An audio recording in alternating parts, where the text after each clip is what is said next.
Chapter 2. The Vanishing Glass. Nearly 10 years had passed since the Dursleys had woken up to find their nephew on the front step, but Privet Drive had hardly changed at all. The sun rose on the same tidy front gardens and lit up the brass number 4 on the Dursleys' front door. It crept into their living room, which was almost exactly the same as it had been on the night when Mr. Dursley had seen that fateful news report about the owls. Only the photographs on the mantelpiece really showed how much time had passed. 10 years ago, there had been lots of pictures of what looked like a large pink beach ball wearing different colored bonnets. But Dudley Dursley was no longer a baby, and now the photographs showed a large blond boy riding his first bicycle on a carousel at the fair, playing a computer game with his father, being hugged and kissed by his mother. The room had no sign at all that another boy lived in the house, too. Yet Harry Potter was still there, asleep at the moment, but not for long. His Aunt Petunia was awake, and it was her shrill voice that made the first noise of the day. Up! Up! Get up! Now! Harry woke with a start. His aunt rapped at the door again. Up! She screeched. Harry heard her walking toward the kitchen and then the sound of the frying pan being put on the stove. He rolled onto his back and tried to remember the dream he had been having. It had been a good one. There had been a flying motorcycle in it. He had a funny feeling he'd had the same dream before. His aunt was back outside the door. Are you up yet? She demanded. Nearly, said Harry. Well, get a move on. I want you to look after the bacon. And don't you dare let it burn. I want everything to be perfect for Dudley's birthday. Harry groaned. What did you say? His aunt snapped through the door. Nothing, nothing. Dudley's birthday. How could he have forgotten? Harry slowly got out of bed, and started looking for socks. He found a pair under his bed and, after pulling a spider off of one of them, put them on. Harry was used to spiders because the cupboard under the stairs was full of them, and that is where he slept. When he was dressed, he went down the hallway into the kitchen. The table was almost hidden beneath all Dudley's birthday presents. It looked as though Dudley had gotten the new computer he wanted, not to mention the second television and the racing bike. Exactly why Dudley wanted a racing bike was a mystery to Harry, as Dudley was very fat and hated exercise, unless, of course, it involved punching somebody. Dudley's favorite punching bag was Harry, but he couldn't often catch him. Harry didn't look it, but he was very fast. Perhaps it had something to do with living in a dark cupboard, but Harry had always been small and skinny for his age. He looked even smaller and skinnier than he really was because all he had to wear were old clothes of Dudley's, and Dudley was about 4 times bigger than he was. Harry had a thin face, knobby knees, black hair, and bright green eyes. He wore round glasses held together with a lot of scotch tape because of all the times Dudley had punched him on the nose. The only thing Harry liked about his own appearance was a very thin scar on his forehead that was shaped like a bolt of lightning. He had had it as long as he could remember, and the first question he could ever remember asking his Aunt Petunia was how he had gotten it. In the car crash when your parents died, she had said, and don't ask questions. Don't ask questions. That was the first rule for a quiet life with the Dursleys. Uncle Vernon entered the kitchen as Harry was turning over the bacon. Comb your hair, he barked, by way of morning greeting. About once a week, Uncle Vernon looked up over the top of his newspaper and shouted that Harry needed a haircut. Harry must have had more haircuts than the rest of the boys in his class put together, but it made no difference. His hair simply grew that way, all over the place. Harry was frying eggs by the time Dudley arrived in the kitchen with his mother. Dudley looked a lot like Uncle Vernon. He had a large pink face, not much neck, small, watery blue eyes, and thick blonde hair that lay smoothly on his thick, fat head. Aunt Petunia often said that Dudley looked like a baby angel. Harry often said that Dudley looked like a pig in a wig. Harry put the plates of eggs and bacon on the table, which was difficult since wasn't much room. Dudley, meanwhile, was counting his presents. His face fell. 36, he said, looking up at his mother and father. That's two less than last year. Darling, you haven't counted Auntie Margie's present, see? It's here under this big one from Mummy and Daddy. All right, 37 then, he said Dudley, going red in the face. Harry, who could see a huge Dudley tantrum coming on, began wolfing down his bacon as fast as possible, in case Dudley turned the table over. Aunt Petunia obviously scented danger too, because she said quickly, "And we'll buy another two presents while we're out today. How's that, Pumpkin? Two more presents. Isn't that all right? Is that all right?" Dudley thought for a moment. It looked like hard work. Finally, he said slowly, "So I'll have 39 sweetums," said Aunt Petunia. "Oh." Dudley sat down heavily and grabbed the nearest parcel. "All right, then." Uncle Vernon chuckled. "Little Tyke wants his money's worth, just like his father. Attaboy, Dudley." He ruffled Dudley's hair. At that moment, the telephone rang, and Aunt Petunia went to answer it while Harry and Uncle Vernon watched Dudley unwrap the racing bike, a video camera, a remote-control airplane, 16 new computer games, and a VCR. He was ripping the paper off a gold-rich wrist watch when Aunt Petunia came back from the telephone looking both angry and worried. "Bad news, Vernon," she said. "Mrs. Fig's broken her leg. She can't take him." She jerked her head in Harry's direction. Dudley's mouth fell open in horror, but Harry's heart gave a leap. Every year on Dudley's birthday, his parents took him and a friend out for the day to adventure parks, hamburger restaurants, or the movies. Every year, Harry was left behind with Mrs. Fig, a mad old lady who lived 2 streets away. Harry hated it there. The whole house smelled of cabbage, and Mrs. Fig made him look at old photographs of all the cats she'd ever owned. "Now what?"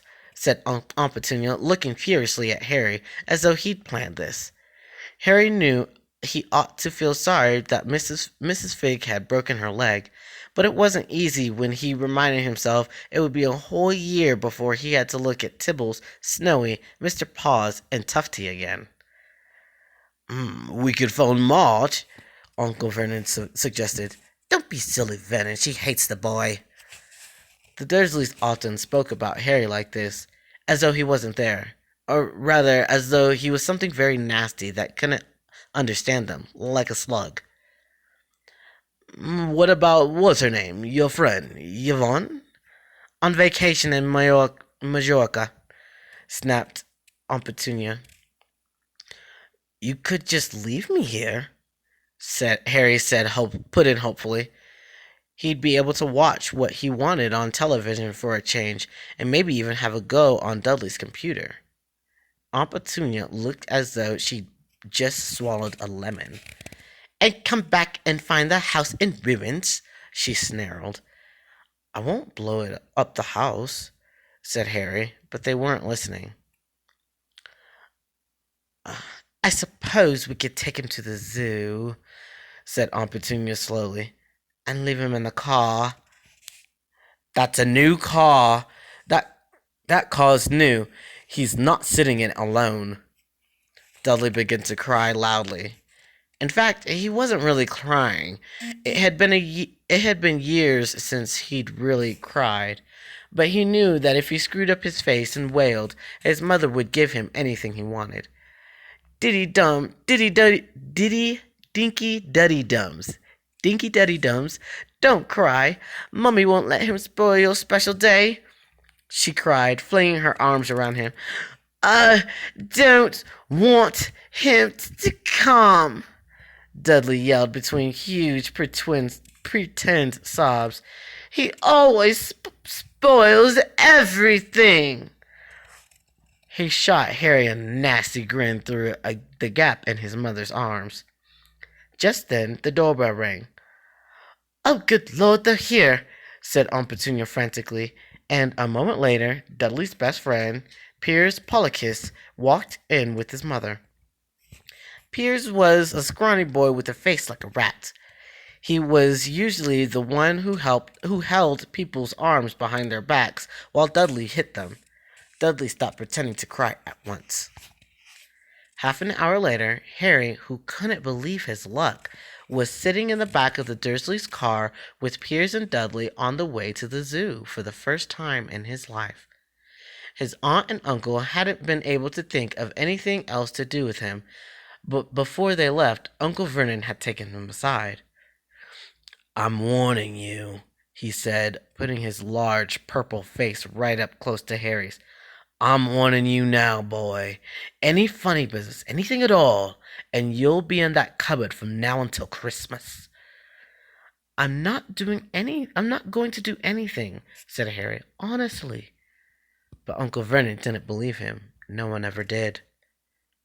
The problem was, strange things often happened around Harry, and it was just no good telling the Dursleys he didn't make them happen. Once, Aunt Petunia, tired of Harry coming back from the barber's looking as though he hadn't been at all, had taken a pair of kitchen scissors and cut his hair so short he was almost bald except for his bangs, which she left to hide that horrible scar. Dudley had laughed himself silly at Harry, who spent a sleepless night imagining school the next day, where he was already laughed at for his baggy clothes and taped glasses. Next morning, however, he had gotten up to find his hair exactly as it had been before Aunt Petunia had sheared it off. He had been given a week in his cupboard for this, even though he had tried to explain that he couldn't explain how it had grown back so quickly. Another time, Aunt Petunia had been trying to force him into a revolting old sweater of Dudley's, brown with orange puffballs. The harder she tried to pull it over his head, the smaller it seemed to become. Until finally it might have fitted on a hand puppet, but certainly wouldn't fit Harry. Aunt Petunia had decided it must have shrunk in the wash, and, to his great relief, Harry wasn't punished. On the other hand, he'd gotten into terrible trouble for being found on the roof of the school kitchens. Dudley's gang had been chasing him as usual when, as much to Harry's surprise as anyone else's, there he was, sitting on the chimney. The Dursleys had received a very angry letter from Harry's headmistress telling them Harry had been climbing school buildings. But all he'd tried to do, as he shouted at Uncle Vernon through the locked door of his cupboard, was jump behind the big trash cans outside the kitchen doors. Harry supposed that the wind must have caught him in mid-jump. But today, nothing was going to go wrong. It was even worth being with Dudley and Piers to be spending the day somewhere that wasn't school, his cupboard, or Mrs. Fig's cabbage-smelling living room. While he drove, Uncle Vernon complained to Aunt Petunia. He liked to complain about things. People at work, Harry, the council, Harry, the bank, and Harry were just a few of his favorite subjects. This morning, it was motorcycles. Roaring around like maniacs, the young hoodlums, he said as a motorcycle overtook them. I had a dream about a motorcycle, said Harry, remembering suddenly. It was flying. Uncle Vernon nearly crashed into the car in front. He turned right around in his seat and yelled at Harry, his face like a gigantic beet with a mustache. Motorcycles don't fly! Dudley and Piers snickers. I know they don't, said Harry. It was only a dream. But he wished he hadn't said anything. If there was one thing the Dursleys hated more than his asking questions, it was his talking about anything acting in a way it shouldn't. No matter if it was a dream or even a cartoon, they seemed to think he might get dangerous ideas. It was a very sunny Saturday, and the zoo was crowded with families. The Dursleys brought Dudley and Piers large chocolate ice creams at the entrance, and then, because the smiling lady in the van had asked Harry what he wanted before they could hurry him away, they bought him a cheap lemon ice pop. It wasn't bad either, Harry thought, licking it as they watched a gorilla scratching its head, who looked remarkably like Dudley, except that it wasn't blonde. Harry had the best morning he'd had in a long time. He was careful to walk a little way apart from the Dursleys, so that Dudley and Piers, who was starting to get bored with the animals by lunchtime, wouldn't fall back on their favorite hobby of hitting him.